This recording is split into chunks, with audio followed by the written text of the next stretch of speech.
Hello mga kakigol. Welcome back to our video. Our video for today is again today's weekend, first day of week and Friday. So we have time to make some videos, mga walang kwentang videos. So, as what I've said, no? Balikan natin yung basic theory about electronics. Again, sa nasabi ko na, para maging effective tayo na, let's say, electronic technician, or kahit hindi naman tayo maging master technician or expert, pero at least we know the basics, no, of electronics. So, i-discuss natin one by one yung mga electronic components, no? Papakita ko sa inyo. Ito yung mga electronic board. Ito isang sample. Ito yung main board ng desktop computer. So, makita nyo iba't ibang electronic components dito, no? So, resistors, capacitors, diodes, transistors, inductors, ano ba, ICs, no? Yan, mga connectors, introduce din natin yan, no? Pero ito sa computer to, ha? We will discuss later on. Okay? Ito yung mga ports dito. So, ito lang, pinapakita ko lang sa inyo yung mga components dito, no? Mayroon pa siyang battery dito. We call that CMOS battery. Overview lang muna yan. Okay? Then, also, eto. No, this is the main board of UPS. No? Uninterruptible power supply. By the way, speaking of UPS, yung sa previous video ko na may nag-message sa atin na follower natin, na yung question niya is paano ano yung pwedeng i-connect sa appliance niya, particularly sabi niya sa television, na pag nag-brown out daw, hindi agad mamatay. Ewan ko kung tama yung ano niya, pero yun ang sabi niya, paano daw ma-prevent na hindi agad mag-turn off pag nag-brown out yung appliance niya, particularly sinabi niya yung TV. Kasi nasiraan na daw siya ng TV dahil sa ganun. Well, siguro para sa akin baliktad, no? Ang protectionan mo is yung pag sudden return or comeback ng power supply ng main source. Kasi usually, accordingly, mataas yan, no? Nagkakaroon ng voltage surge pag yung biglang balik ng kuryente ng main source. So, then the normal is, let's say, 220 volts. Pag nag-power surge yan, bigla, kasi naka-off yung halos mga ibang load dahil nag-brown out. Tapos yung TV mo, diba, naka-on agad, hindi na-off, no? Lalo na yung mga old model na may main switch siya para sa power, like mechanical switch, no? On and off. Then, hindi na off, biglang bumalik yung kuryente, mataas, kaya nabigla yung circuit, usually the regulator, the power supply section. So yun, pwedeng masira, no? Now, yung sagot natin sa sinabi niya hindi agad mamatay, parang ang ibig niya sabihin kasi parang sa computer, no? Like yung computer natin. Kasi ang computer, siyempre may program, di ba? So, kaya usually, ang mga computer, lalo na sa mga opisina, na mayroon silang ginagawang mga importante na mga computer works sa mga computer nila, tapos biglang nag-brown out, nakalimutan nilang i-save yung whatever they are doing in the computer. So, hindi naka-auto-save. Pag brown out, walang UPS, mamatay agad ang computer, so hindi na save. So, pwedeng madoble yung trabaho nila. So, yun yung mga senaryo na dapat mayroong UPS. Now, sa bahay naman, yung sa mga TV, not necessary rin na mag-UPS. Pero, well, kung gusto mo, why not, no? UPS yung sagot doon sa sabi niya. Kasi ang answer ko kasi doon is, kaya nagkaroon tayo ng parang actual doon sa project natin na power on delay switch. Pasensya na kayo minsan, pero nabubulol tayo, guys. Power on switch. Power on delay. So, pero baliktad pala yung gusto niya, yung hindi agad mamatay. So, ang answer doon is UPS. Ito. Now, magkaroon din tayo siguro after this. Yung next na practical natin is magkaroon tayo ng DIY na UPS. Papakita ko sa inyo how UPS works. So, overview lang. Mayroon tayo ditong maliit na nakita ko sa mga junk ko, no, na circuit. Ito is tawag dito, inverter, no? So, ito yung input niya, 12 volts. Ito yung output niya, 110 volts. So, ang gagawin na natin, yung ginawa, at the same time, gawin natin itong UPS. Kailangan natin ng battery and lagyan din natin ng power on delay. No? May power delay siya. Then at the same time, ito UPS, no? So pag nag-on yung kuryente,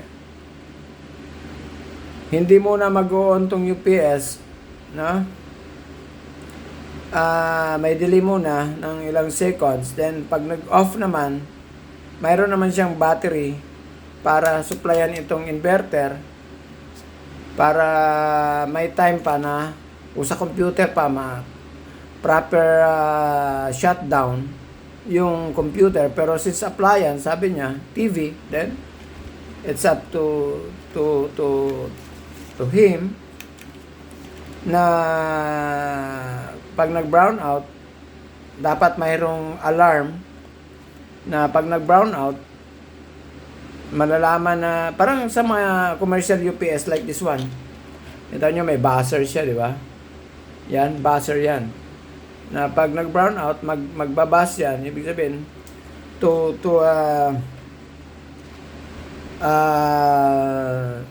give warning sa user na nag-brown out, kailangan niya nang i-shutdown yung computer niya. Kung computer yung nakakabit dito. So, kung TV, then magbabas din yan. Gusto mo kasi ang ano nito, pag naubos yung supply, ang battery nito, mag-off din ito. So, same with mga UPS, no? Mag-off din yan. Kaya nga mayroon siyang buzzer para bago siya mamatay, ma-turn off mo muna yung computer mo. Or kung ano man, TV or what, no? So, gagawin natin yan sa practical. Ito yung circuit natin. Simpleng circuit, no? Okay?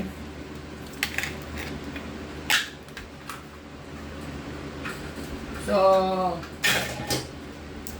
let's go back here. So, ito rin yung another board na makikita nyo yung different components, no? ICs, resistors, transistors, capacitors, okay? Transformer, relay, okay? Mga power transistor dito, no? May fuse dito, okay? So, yan yung mga circuit boards. Another is itong board na to, no? Board ito ng, saan na yung board ba ito? I think this the board ng circuit board ng component. Ito may display. Ito anong piyesa ito, no? I-introduce natin yan mamaya. Okay, ito piyesa na to. Ito. Then sa likod pa meron din siya mga surface mounted dito. Okay. IC. So, we'll discuss one by one. Now, ang una nating i-discuss is yung resistor. Kasi yan yung pinaka, shall we say, very popular, very common. I think I can say that there is no such thing as zero resistance, no? But of course, according to what I read in internet, that scientists now try to discover yung tinatawag na superconductor. Yung superconductor is zero resistance. Ang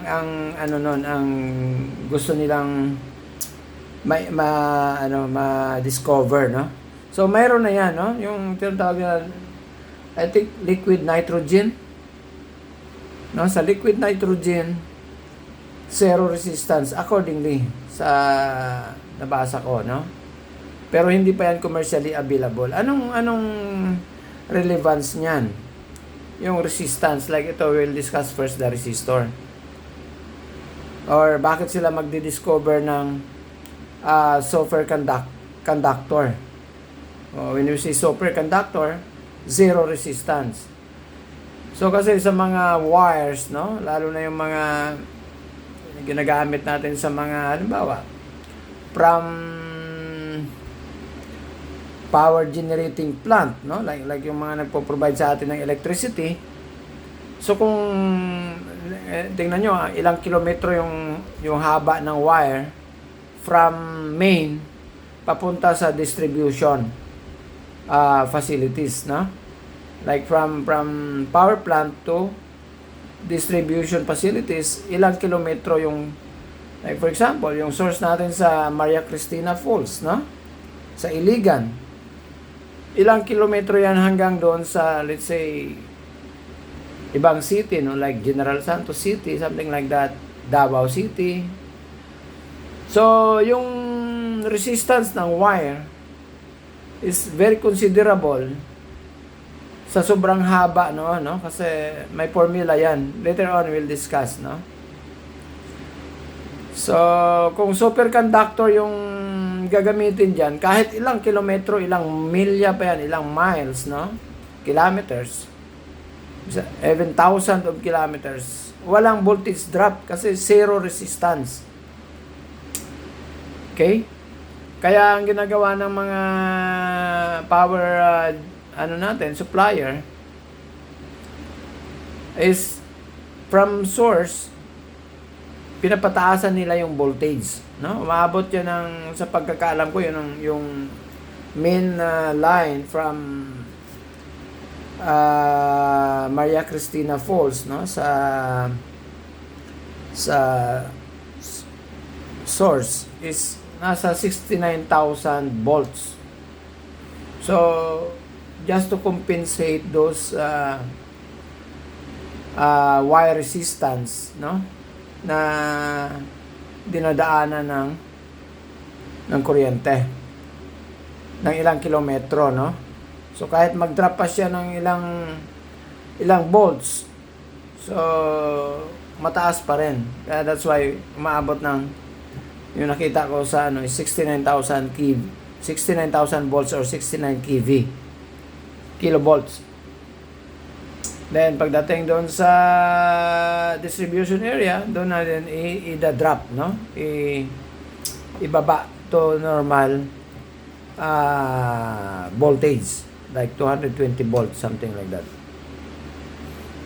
Depende kung ilang volts ang gusto nila.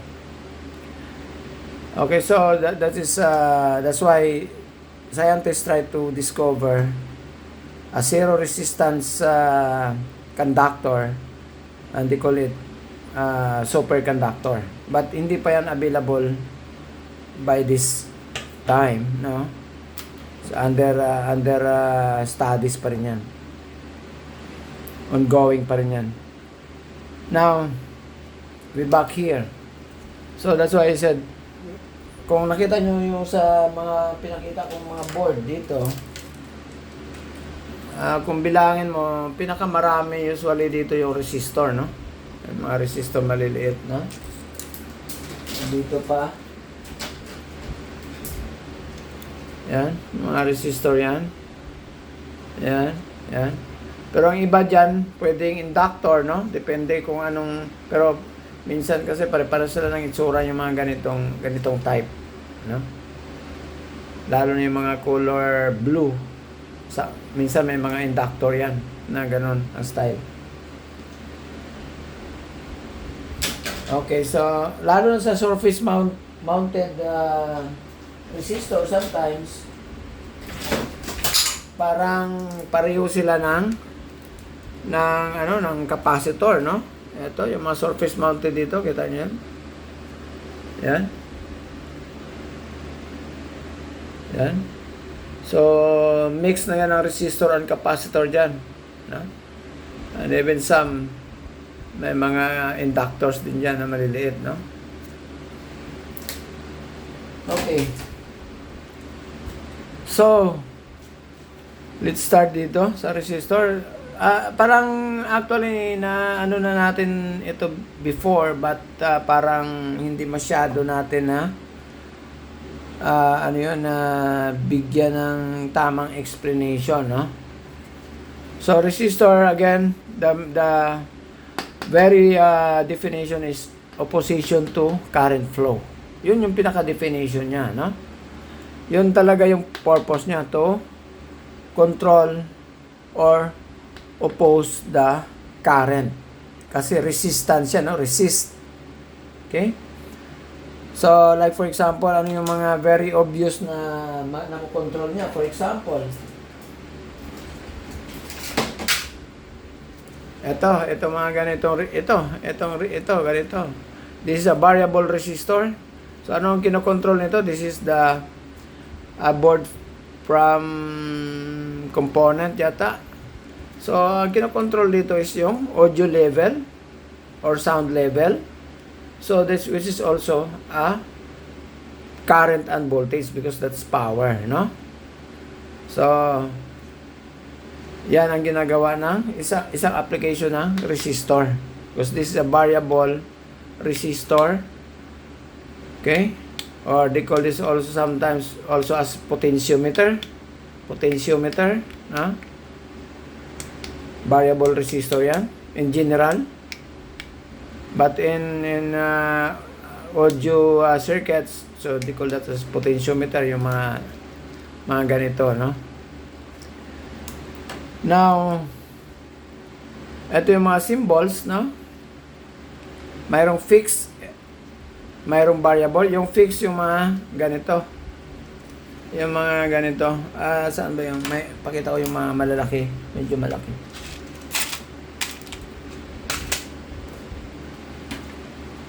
Malalaking size, no? Like ito, no? This fixed resistor. And this is also a fixed resistor. Yan. Okay. This one also is a fixed resistor. This is a aluminum package, no?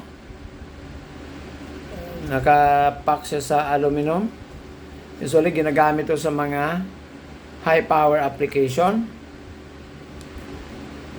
So later on, discuss natin ano yung mga power rating niyan.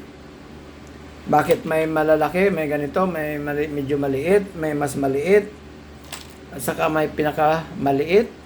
Yan, yung mga ganyan. Yan. Yan. Yan. Okay. Ito. Yan. Yan. So, pinakamaliit, I think that's 1/8 watt, no? And this, the big one is 50 watts. 50 watts, 6 ohms, no?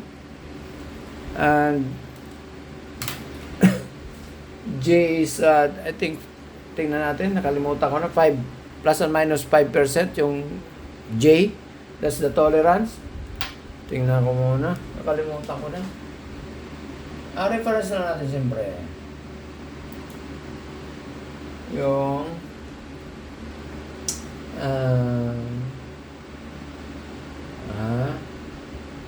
limutan ko na kung ano yun eh.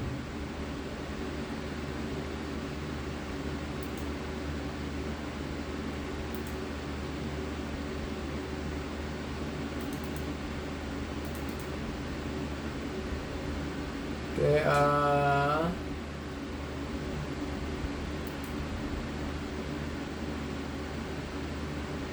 I think J is plus and minus 5%. Okay? Alright. So, like ito, like yung ganito, ilan yung value niya? 5 watts, 15 ohms, J rin yung tolerance niya. So, plus and minus 5%. Okay? 5 watts, 15 ohms, plus and minus 5% tolerance. Ano rin natin yung, i-discuss din natin yung tolerance, no? So, yan. Yan yung paano pa lang, overview pa lang yan. So, we have fixed resistors. We have variable. Pinakita ko sa inyo, ito variable, no? Ito variable. Marami pang mga variable. Saan pa ba? We have here variable.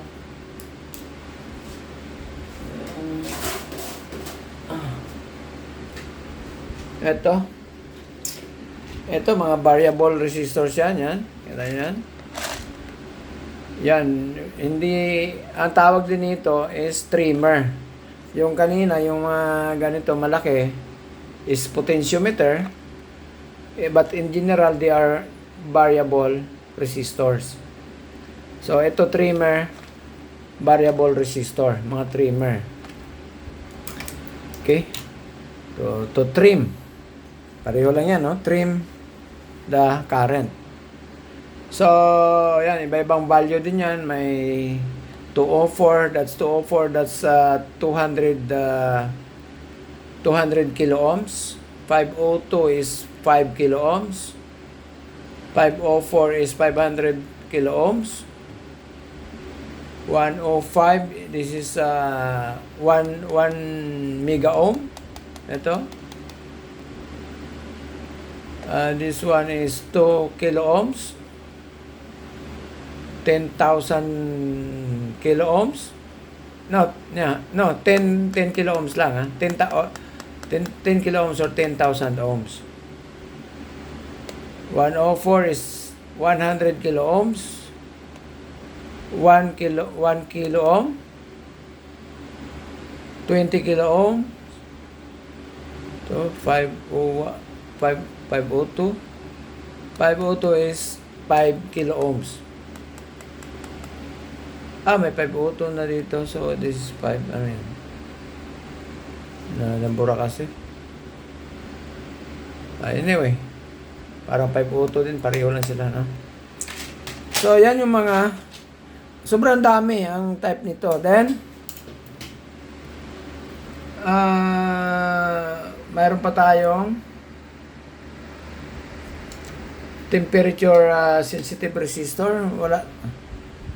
Wala tayong sample yata niya na actual, no? That's thermistor. Pero ang itsura niyan, wala akong nakita dito na thermistor. Yung ako meron ba tayo dito? Pero sa drawing, sa internet, makita natin yan, thermistor. Makita ko sa inyo.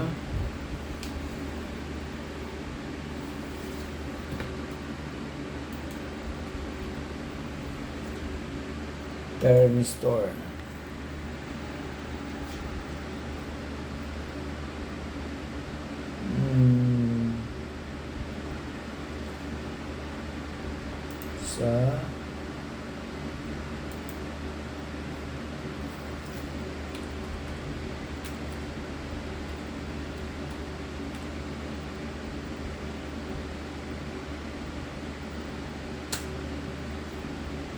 Yan, ito siya.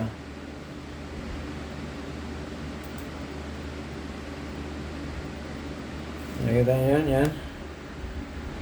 Ito. Yan. Yan yung itsura ng thermistor. No? Temperature sensitive resistor. So, nagbabari ang resistance niyan pag nagbago yung temperature, no? So, like, pag mataas yung temperature, pwede siyang mag-open. Low temperature, pwede siyang normal resistance.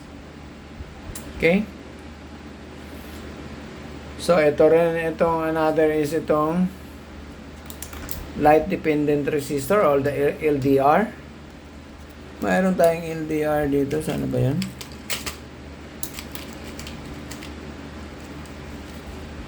Hanapin ko.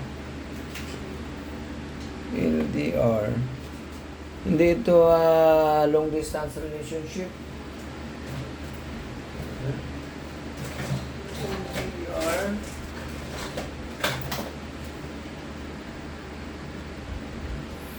Okay, ito yung LDR.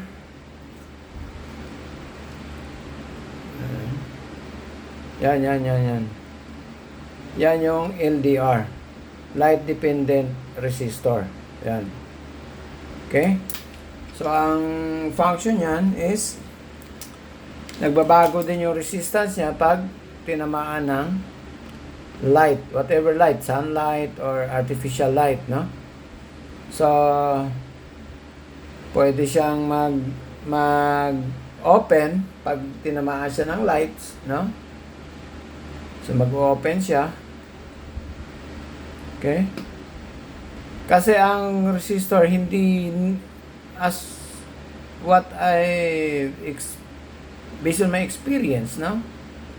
Hindi nagkakaroon ng short circuit ang resistor.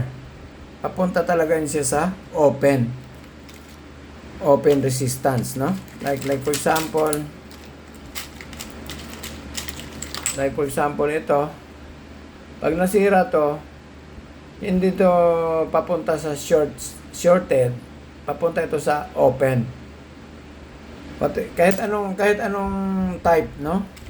Kahit yung mga carbon type, yung may mga color. Saan na ba yun?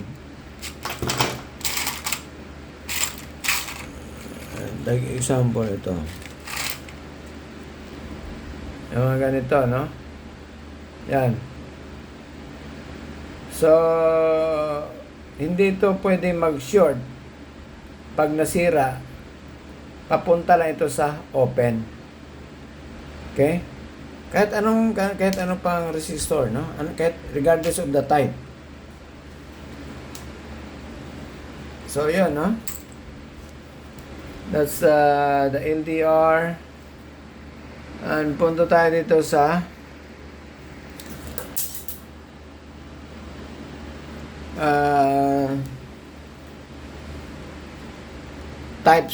type of resistors or types of resistors. Number 1, we have carbon film resistor. Usually yung mga carbon film is yung mga parang kulay blue. Eto, by the way, marami tayong mga resistors pala dito, no? Eto, ngayon ko lang napansin. Nakita nyo iba-ibang value ng resistor, fixed resistor natin. Mayroong 4.8 mega ohms, 100 ohms, 39 kilo ohms, 470 kilo ohms, 300 kilo ohms, 5.1 kilo ohms, 220 kilo ohms, 22 kilo ohms, 270 ohms, 10 mega ohms, 4.7 kilo ohms, 3.9 kilo ohms, 82 kilo ohms, 68 ohms, 3.3 mega ohms, 33 ohms, 680 ohms, kilo ohms. Another pa, marami. So, ibig sabihin, sobrang dami ang value nito, no? Iba-ibang values ito. 68 kilo ohms, 8.2, 82 ohms, 15 kilo ohms, 10 ohms, 12 mega ohms, 2.2 kilo ohms, 1 mega ohm, 47 ohms, etc. Dami. Ano pa dito? Another box. Yan. So, bakit tayo may mga collection ito? Kasi, etong resistor, yan yung pinaka-common na ginagamit natin sa mga projects natin, no? And kailangan mo ng iba-ibang value.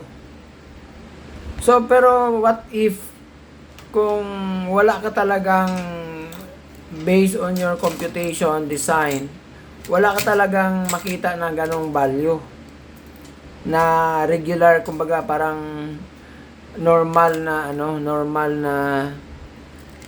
kasi may mga tinatawag tayo na parang standard values, no? Mga values ng resistor. Like, at yung mga pinakita ko sa inyo, yung mga standard yon. What if kung hindi standard ang value na hinahanap mo? For example, yung mga alanganin na number, for example, ano ba? Yung mga 9, sabihin mo mga 1,450 ohms. Ang hinahanap mo, 1,450.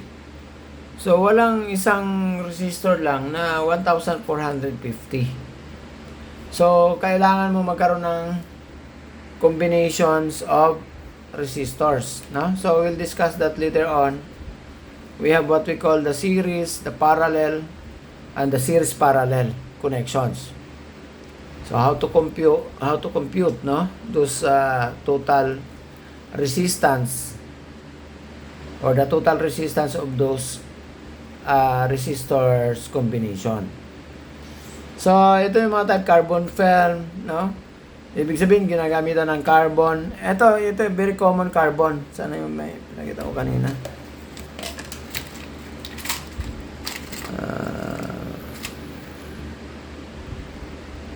Mga ganito, no? Pero kasi, hindi mo naman siya makita kung carbon or metal film or metal oxide, no? Kasi based sa research natin, tingnan natin, no? Based sa research natin, pare-pareho naman ang mga itsura nila. Okay? Like for example here, ibaba muna natin to. reference natin is internet lang, no? I-explain ko lang sa inyo. Hindi naman tayo ang gumagawa nito, no? Kaya hindi tayo nagpe-pretend na tayong gumagawa lahat niyan, no? So, ini-explain lang natin kung ano yung based sa reference natin or sa na-research natin. Okay, like ito yung carbon film, yung pinakita ko, no. Pero minsan kasi like ito, isa nakakalito din yan, no. Like for example ito, yung mga maliliit na yan, no. Yan. Parang mga carbon din siya, carbon film resistor, no? Or carbon type. Yan. Pero yung mga parang brown lang yung body niya, pero pareho lang sila na may color code, no? Then ito naman yung metal film. Yung ito yung mga pinakita ko sa inyo, I think these are metal film, no? Yung mga color blue na sila halos, color blue na yan. Yung dati, hindi ka pa makakita ng mga ganong color. Yung mga ganito. Usually, makikita mo itong mga color ng carbon film. Ito yung very common. Then later on, nagkaroon na ng mga ganitong color. So, accordingly, these are metal film resistor. And this is the wire wand.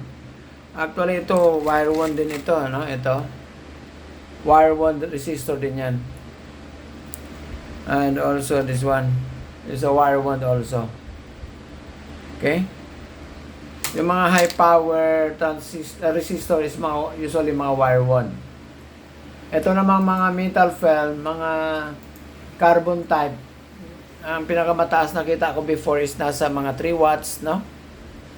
But pataas, 4 watts, 5 watts, up to 15 watts, or mayroon pa mga 20 watts, no? Mga ano yan, mga wire wand. So, hindi na natin kung paano yung mga film, metal film, no? Hindi naman tayo gagawa niyan, eh. Atin gagamit na lang tayo kung ano yung available. So, metal film, at least kilala lang natin na ito pala is metal film. Ito is carbon film, no? Ito is wire wand, pero mayroon din, again, pinakita ko sa inyo, ito wire wand resistor din yan. Ito, nakita nyo itong metal film at saka itong metal film at saka itong metal oxide is halos magkapareho sila ng itsura, no? Parang may nakita ko dito kanina talagang kamukha niyan. Ayan.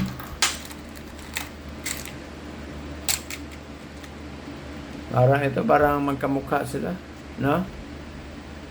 So this might be metal oxide or metal film kaya, no? Ito. So kasi halos magkapare-pareho sila ng ng itsura. Yan. So metal film. Pero yung pinaka-common, like ito, nung binili ko itong mga assorted na resistor yan, hindi ko naman sinabing anong type, no? Basta nakita mo lang na gano'n yung package nila. Tingnan natin, ha? Okay, anyway. Para makita natin. By the way, ituloy mo natin. Ito yung metal strip resistor, no? Yan, metal strip. Okay? So, in-order ko kasi yan sa sa online. Tingnan natin sa online. Balikan ko yung order ko dito. Kung may nakalagay ba na anong type ng resistor yan.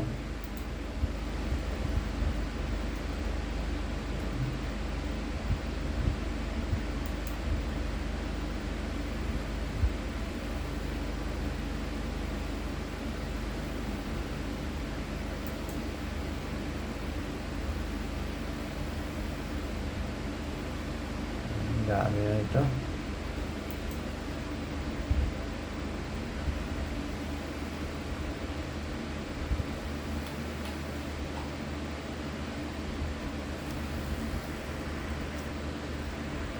So ito guys, no? Ito pala yung mga pinakita ko sa inyo. Yung mga ganitong klase, itong mga kulay blue na mga resistors. These are metal film. Nakita mo dito ko in-order yun sa online. So nakalagay dyan metal film resistors, no? So pag bumili ka nito, 2,600 pieces, 130 values resistors, no? 130 different values.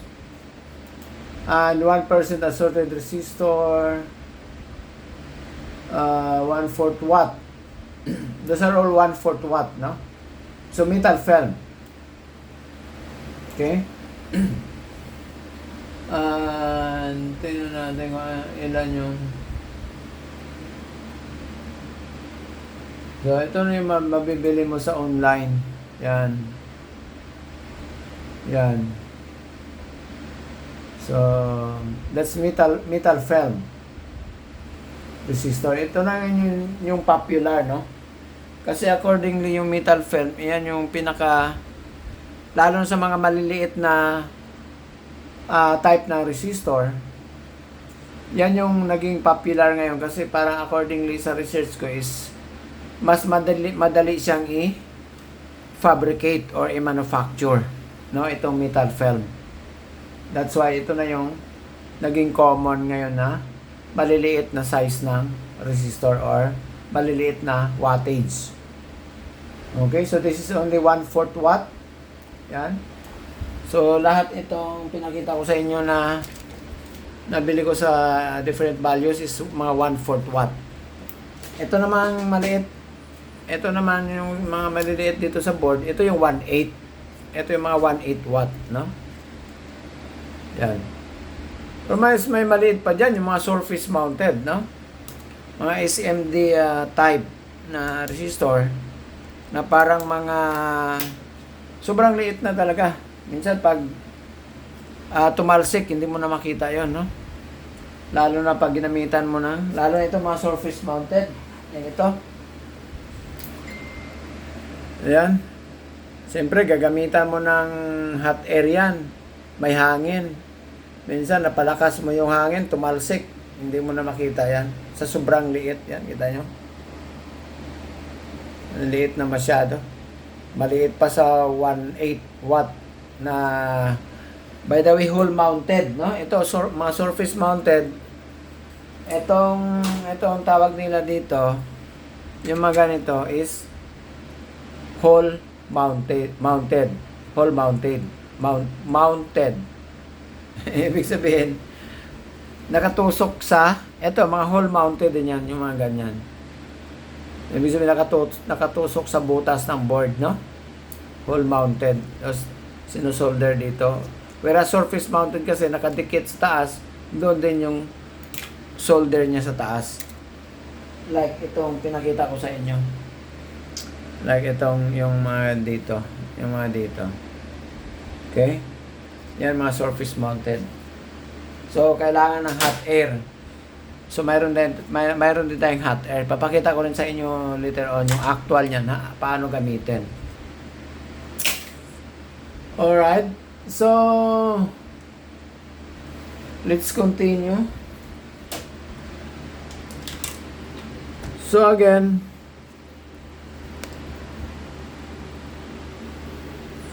so much for that sa type, no? Again, halimbawa, kailangan mo ng ganito. Like for example, ito 50 watts, no? Siyempre, wala nang ganitong metal film. Kasi ang metal film, available lang sa mga maliliit na wattage rating. So, ito, kailangan mo na itong wire 1. Sabihin mo man o hindi, kailangan mo ng 50 watts, no? Ito yung mabibili mo, wire 1. So, like itong kanina, ito, wire 1 din yan. Ibig sabihin, wire yung ginagamit na resistance sa loob, no? Then nakabalot sa ito parang porcelain materials, no? So pag naghanap ka ng 5 watts, so wala kang choice, but itong wire wound pa rin yung mabibili mo. Walang ganong mga metal film kasi usually sa mga maliliit na wattage rating yan. Okay? So again, resistor, ito yung pinaka popular because there is no such thing as zero resistance as of the moment, no? Lahat ng bagay may resistance. Okay? Whatever, not even in electricity but in other aspects, may resistance. Tao may resistance, no? Tayo, body resistance natin. Okay? So kaya nga halimbawa, pag nakuryente ka, lalo na pag basa ka, bakit mas malakas ang kuryente sa katawan ng tao pag basa yung katawan mo? Dahil nagda-drop yung body resistance mo. So pag nag-drop yung body resistance mo, mas malakas yung current flow. Kasi opposition nga, di ba? Opposition to the current flow ang resistor. So the lesser the resistance, the higher the current. So they are inversely proportional. Alright? Now, natin yan, i-erase na natin yan kasi maliit yung board natin. We'll proceed sa pampunas na erase natin. So, dapat erase.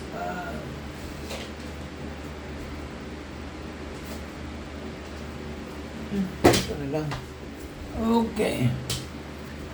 Erase na natin to.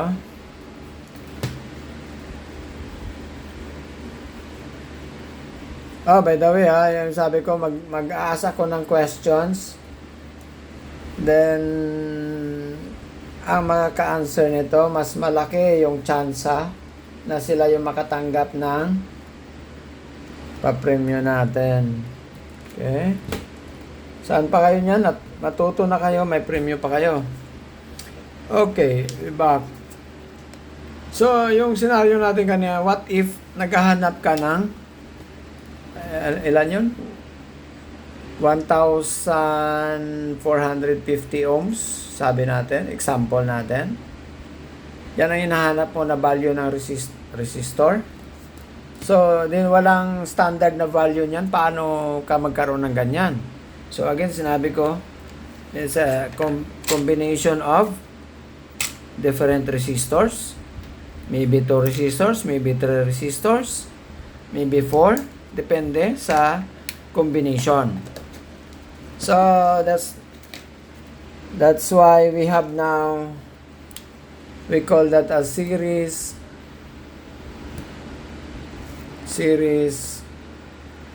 and parallel resistors. Okay? So, in series, ito lang yun. So, depende kung ilang series gusto mo, no?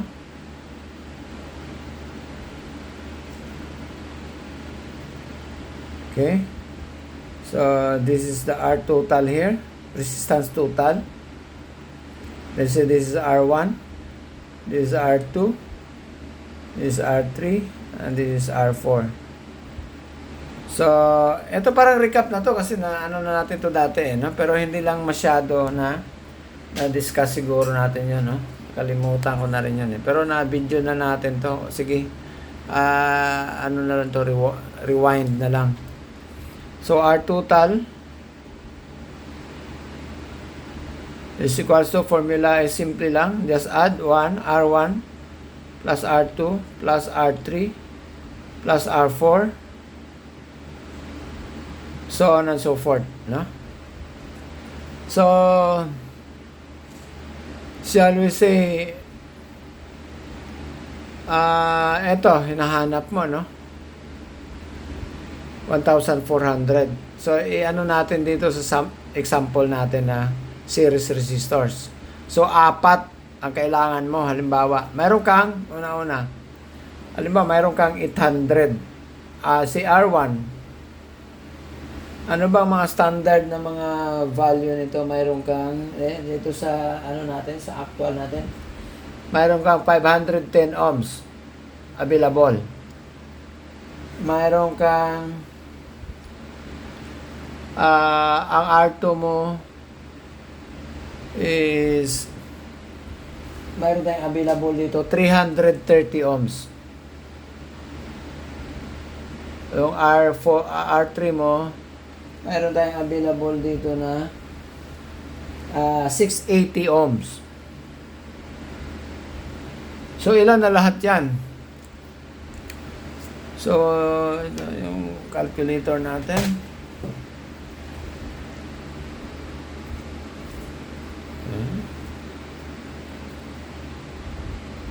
Calculator. Okay. So, mayroon tayong R1 is 510 plus R2 natin is, kita nyo ba yung video natin? Yung board natin. Yung R2 natin is 330 ohms. Standard value yan. Meron tayo yan. Plus, mayroon tayong 680 ohms, R3. Sobra na. 1,520 na. Ang kailangan natin is 450. So, bawasan natin to. Bawasan natin to ng, palitan natin ng ibang value dito. Let's say, ano ba? Mayroon tayo ditong 680, ano?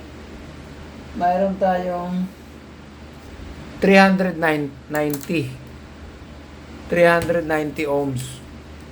Meron tayo available 390. O di ka, meron tayong 470. Yan natin 470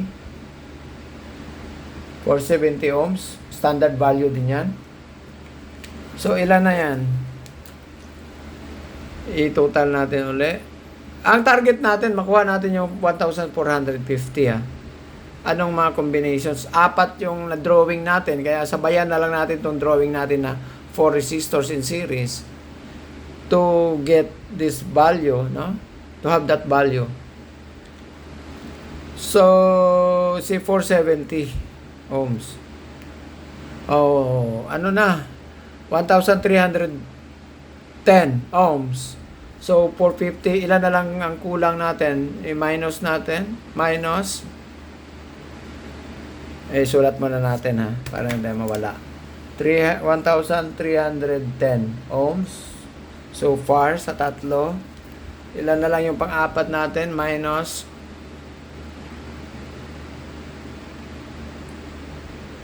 natin 1,450.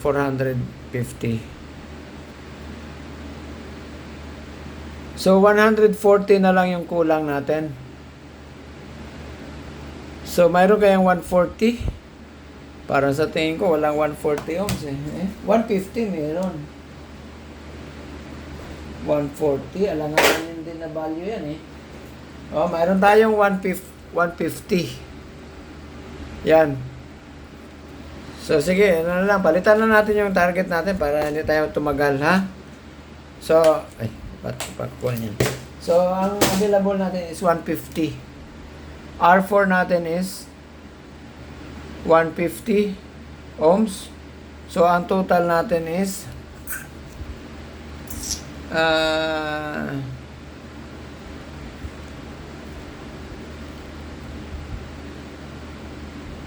plus 150 R4. So, 460. Sabihin na lang natin ang gusto natin is 1,460 for this purpose only, for inconvenience purposes. 1,460 lang kailangan natin. So, kailangan mo pala magkaroon ng apat. Ito yung available mo, no? Wala kang buo na 1,460 ohms. Pero mayroon kang apat na ganito.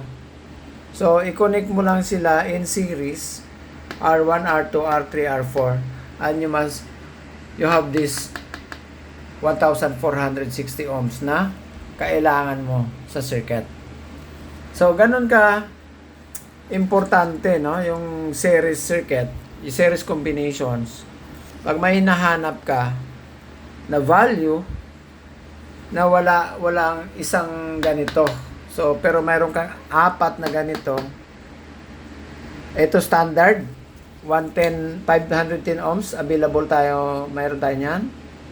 330 ohms meron tayo, 470 ohms meron tayo, 150 ohms meron tayo. So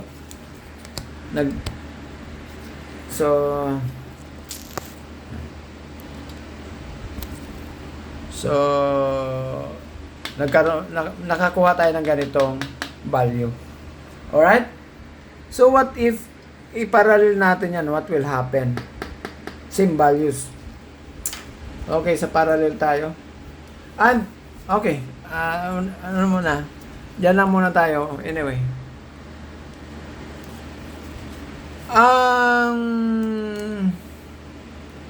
Ano yung power? Ilang watts let's say ang kailangan mo pala dito is let's say ano ba yung 1/4 watt. Okay, 1/4 watt. Pero example lang, ito halimbawa ito 510 1/4 watt. Itong 330 halimbawa 1 watt. Hindi pare-pareho yung wattage nila. For example na lang, no? For the sake of ano na lang yung discussion natin. Ito naman is let's say 2 watts.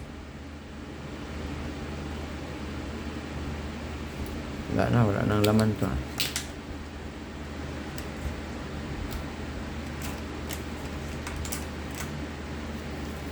Okay, 2 watts.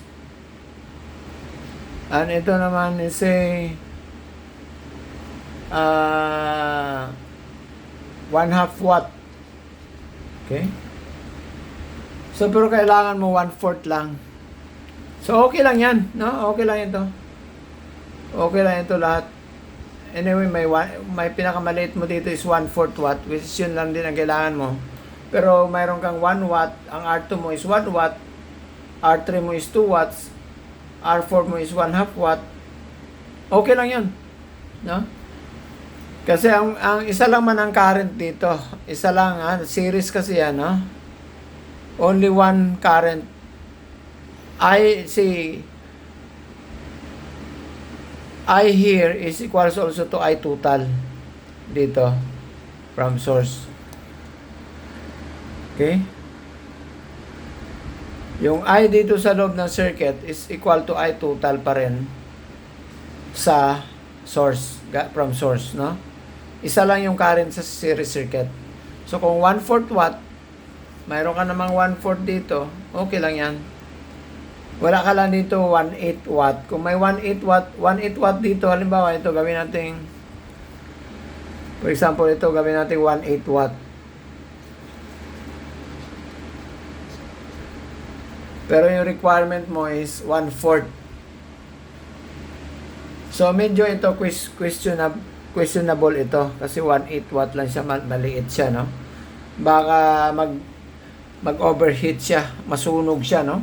Pag na-maximize mo yung current mo dito sa circuit na kayang i-handle ng 1/4 watt, pero ito 1/8 watt, baka itong 150 ohms, baka uminit yan dahil hindi kaya ng power niya. So, if that is the case, then ito, kailangan palitan ng at least pareho nun sa 1/4 or medyo mataas. Unlike pareho dito sa iba na 2 watt, 1 watt, 1/4 watt. Okay, so kung mayroon kang kahit 3 watts pa yan, okay lang yan. No? Alright, so yun yung mga conditions, no? So, what will happen kung i-parallel natin ito? Kung i-parallel natin yan,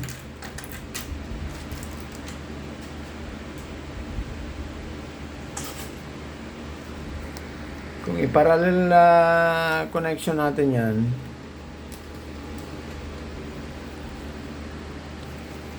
okay, so parallel,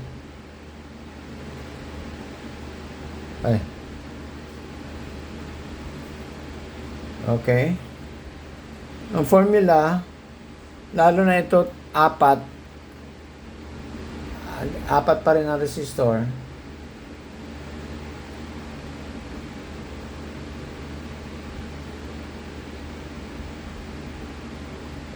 Yan. So, this is R total.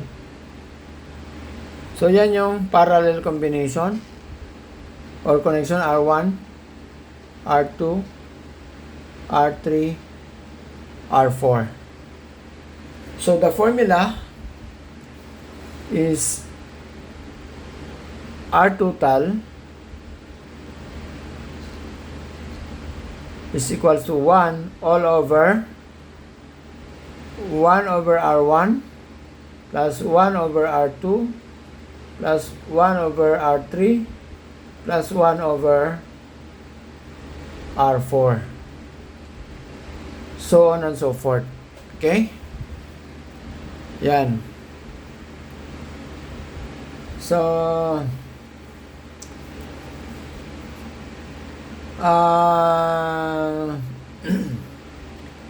kung dalawa lang, mayroong condition, no? Pag dalawa lang ang dalawa lang ang resistor mo in parallel, mayroong madaliing formula. Pag dalawa lang, ha, again, ang condition nito is good only for 2 resistors. So for 2 resistors only, R total is equals to R1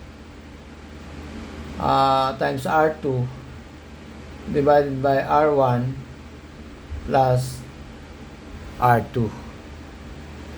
So, yun yung simple formula for only 2 resistors in parallel. So, i-compute natin yan using this formula.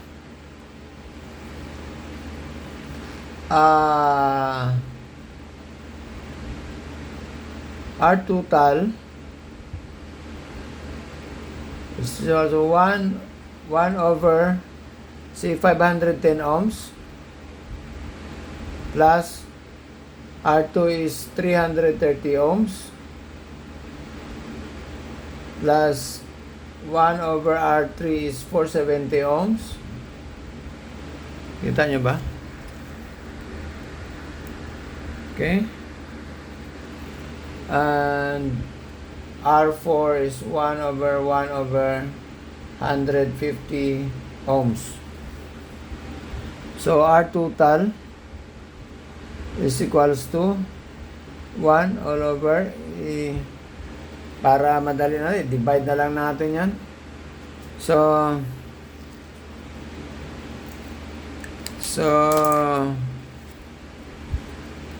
1 divided by 510. So answer is 0.00196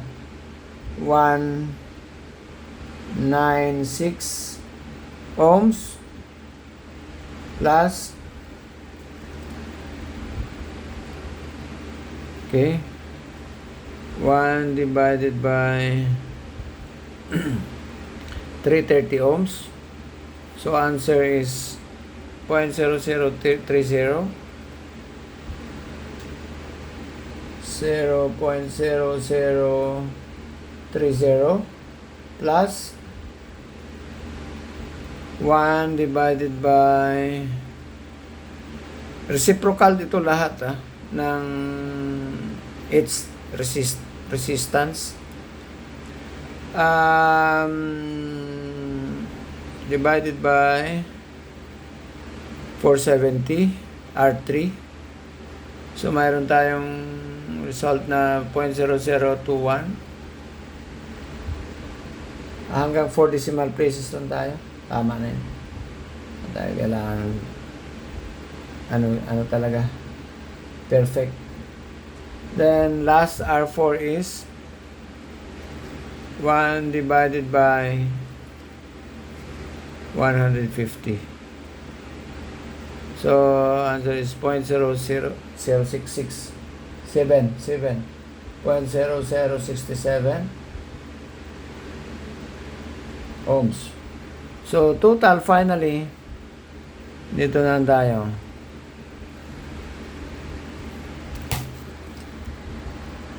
Finally, our total in parallel is equals to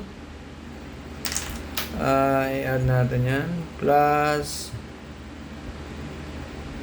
0.0021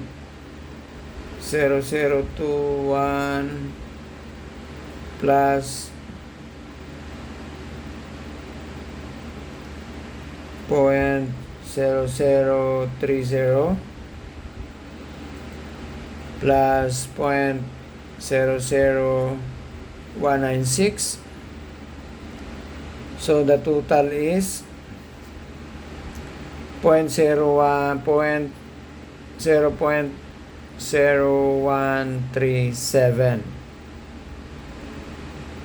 Reciprocal pa yan, ha? So finally, saan ba yung scientific nito?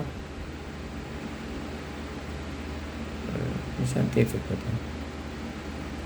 Ito. Hindi ko alam yung scientific nito, guys. Ano lang, i-divide na lang natin. So 1 divided by 0.0137. So finally, our answer, our total is 72.99.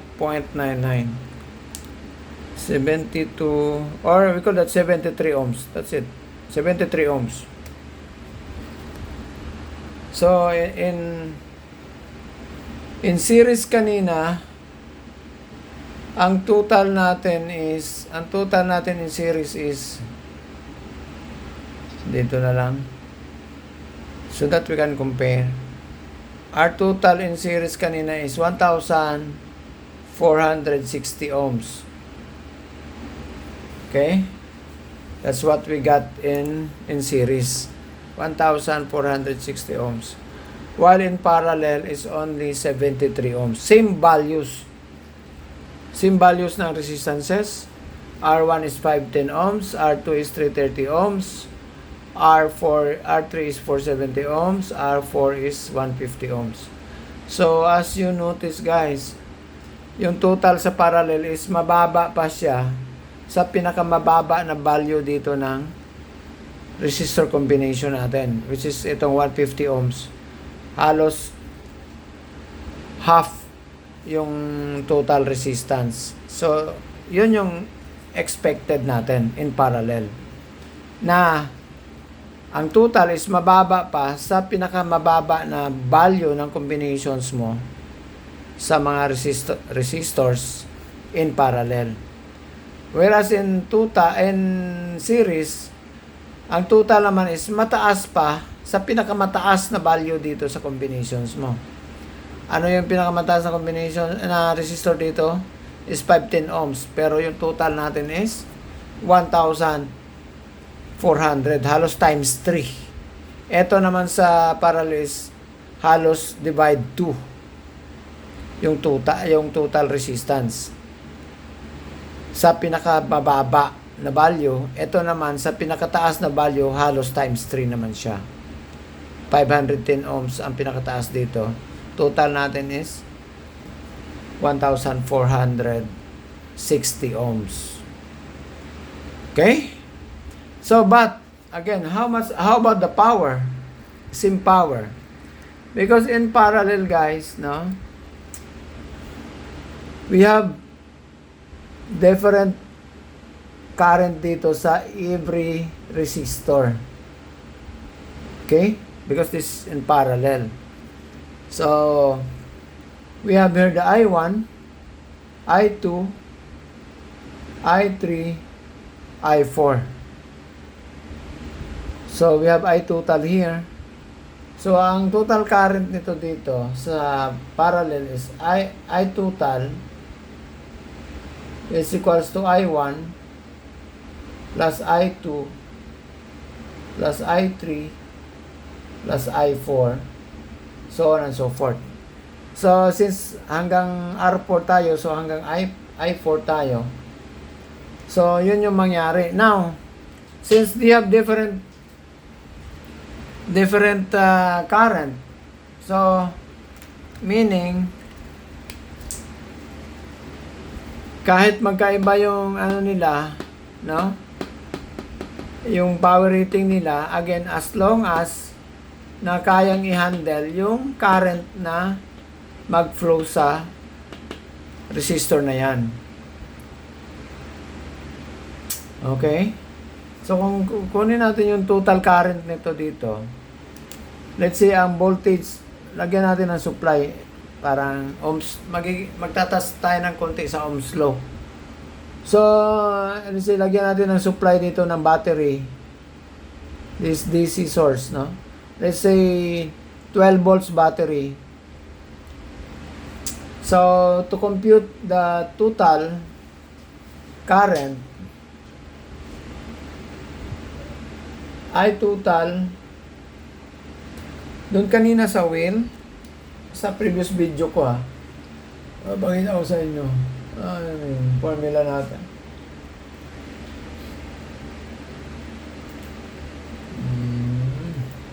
Yan. Kita yung formula natin doon sa computer. Yung baba mo natin. Yan. Okay. So baka sabihin nyo, na ano ka lang pala sa internet. Siyempre, yun yung reference natin, di ba? Hindi naman tayo gumagawa ng libro. No, hindi naman tayo ipokrito pa rin ng iba dyan na kahit kinopya lang nila sa internet, inaangkin nila sa kanila. Siyempre, normal lang yan kasi ito. Ano naman yan talaga, yun naman yung standard formulas for Ohm's law. So, hindi naman tayo pwedeng gumawa ng sarili natin, di ba? So, bakit pa tayo magproblema? Ayan na. Gamitin mo na lang. Okay? So, yan. Palakyan natin. Yan yung Ohm's law formula wheel, ang tawag dyan. So, kung compute natin yung total current doon, eto sa amps, no? Given yung voltage, given yung total resistance, yung formula natin is V over R. Pero hindi kasi ako sanay sa V. I'm using E. Kasi yung V, ang unit ng voltage is also V, voltage. Kung V pa rin yung symbol mo dito sa variable, puros na lang V. So instead, I'm using E. No? So that's, I think that's electromotive force, no? Then the unit is V, or voltage. So, kumbaga, I equals to E over R. So, like tayo dito sa board natin. So, dito man natin sa parallel, compute natin yung total current, IT, with that formula, I equals to E total over R total. So, substitution, E total natin is 12 volts yung battery natin, divided by R total natin is 73 ohms. Or 72.99 yata yan. 73 na lang. 73 ohms. So, that's how much?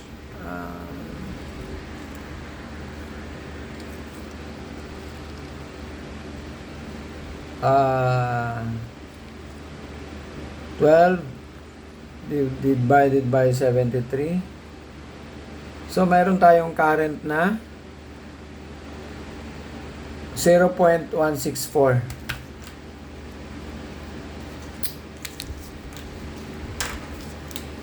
Total current is 0.164 amperes. Okay? That's the total current, no? So, kung gusto mong isa-isahin yan,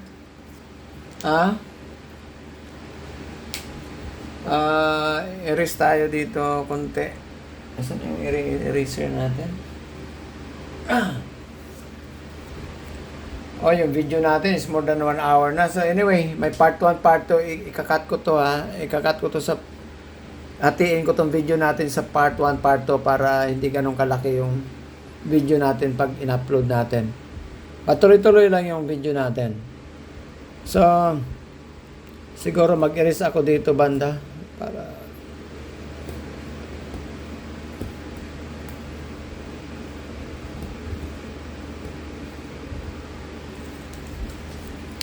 okay, since we have 4 current dito sa every resistor, 4 resistors in parallel. Pero yung I total natin is 0.164 amperes. Tingnan natin kung magtumama ba. So since dito sa parallel, pag parallel guys, different current, no, in every branch, but same voltages. Kasi nakaparallel yan, di ba? Kung ano yung voltage dito sa R1, pareho din sa R2, pareho din sa R3, R4, so on and so forth. So, kung isa-isahin natin yan, let's say I1, formula is E1, or E total na diretso kasi pareho lang yan sila. E total over R1. So, that's equal to 12 volts divided by R1 is 510 ohms. So, that's equal to, calculate natin, 12 volts divided by 510 ohms. So, that's, mayroon pa talaga, ano siya, 2 over 85. Uy, sorry, nabura. Guys, ulit. 12 volts divide 510 ohms. So that's 0.0235 amperes. So I2, for I2, same pa rin, E total equals O over R2. So 12 volts divided by R2 is 330 ohms. So that's equal to 12 divided by 330. So total is 0.036 amperes. Okay? I3,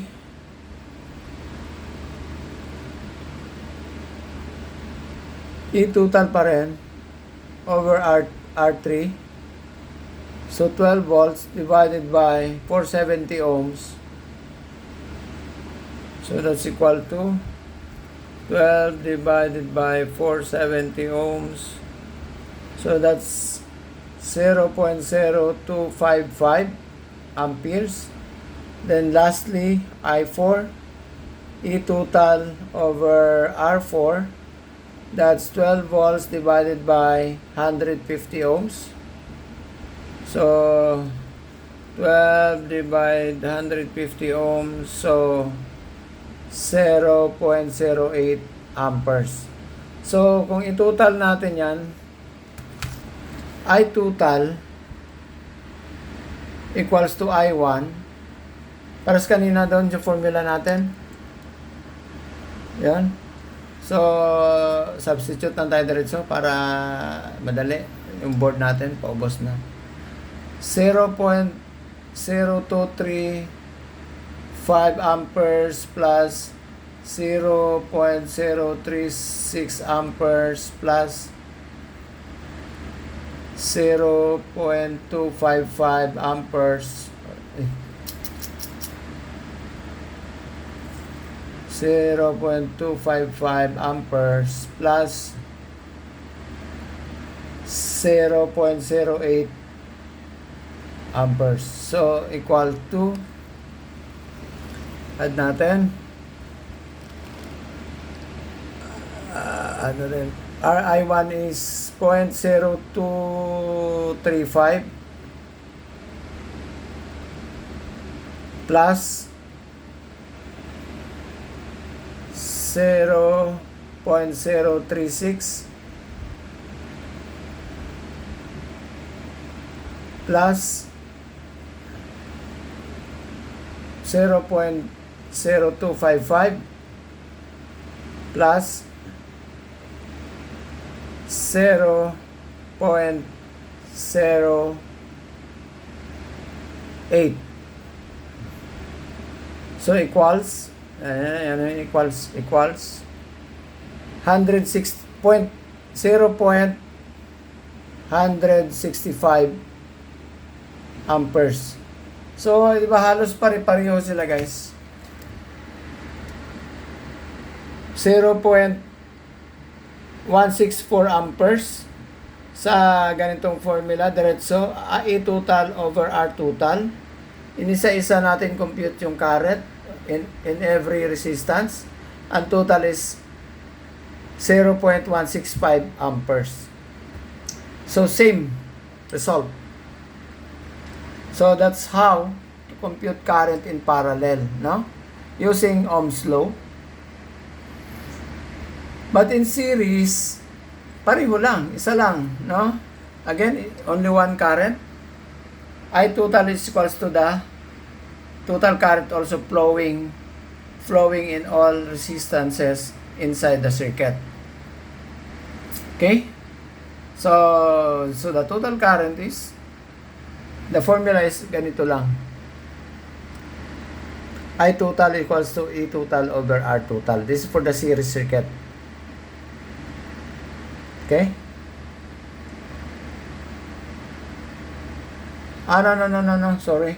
Because this is, we're using, ito sa parallel, ha? Sorry, guys. Again, iba ang computation natin dito. So, I total, iba kasi R total pala natin sa series. Sorry, medyo nalito lang ako. Sorry. So, for series, this is for parallel again, ha? This is for parallel. Ito sa parallel to, ha? Parallel current, total current. Okay, sa series, I total is equals to, of course, E total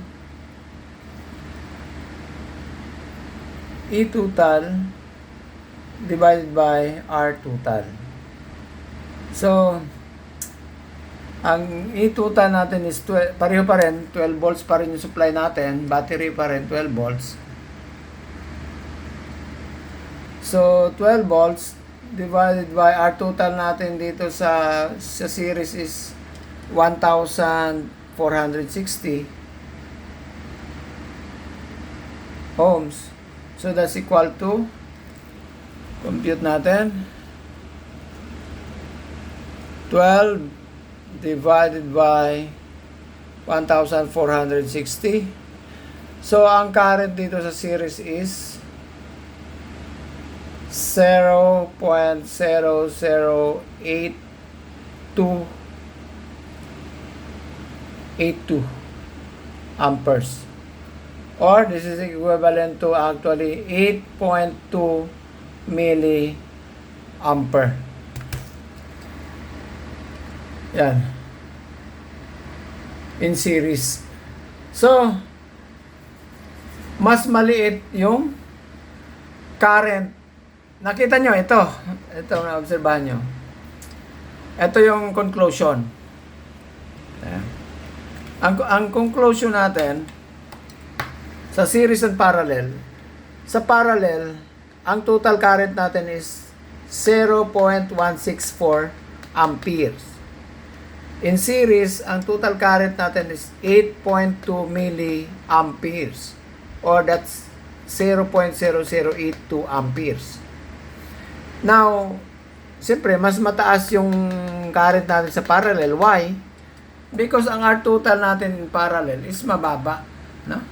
Total current, total resistance niya is 73 ohms. While in series, the total resistance is 1,460 ohms.